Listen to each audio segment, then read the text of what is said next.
এই সরকারকে আমরা দায়িত্ব দিয়েছি দেশকে সঠিক দিকে নিয়ে যাওয়ার জন্য।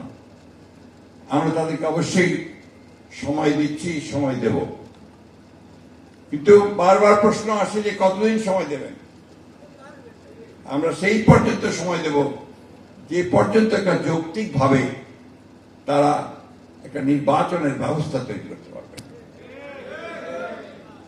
আমরা বিশ্বাস করি, রাজনীতি করি এবং আন্দোলন করেছি, জান দিয়েছি, প্রাণ দিয়েছি একটা কারণে, যে আমরা জনগণের ভোটের অধিকারকে প্রতিষ্ঠিত করতে চাই, আমরা গণতন্ত্রকে প্রতিষ্ঠা করতে চাই। আমরা কোন রাজনীতিকরণের রাজনীতি বিশ্বাস করি না।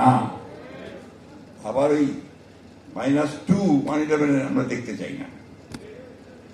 আমরা আবার মৌলবাদ বা জঙ্গিবাদকে দেখতে চাই না।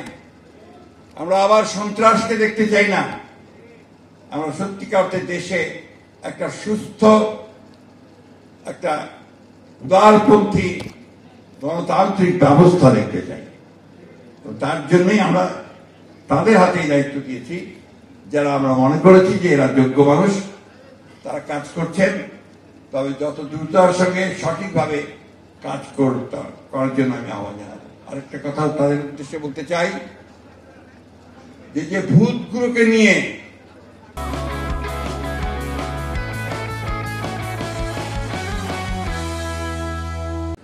তারা জনগণের উপরে অত্যাচার, নির্যাতন, নিপীড়ন চালিয়েছে, যে দুর্নীতি করেছে, লুটপাট করেছে, সেই ভূতেরা কিন্তু এখনো প্রশাসনের মধ্যে আছে। এই ভূতগুলোকে দূর করতে হবে।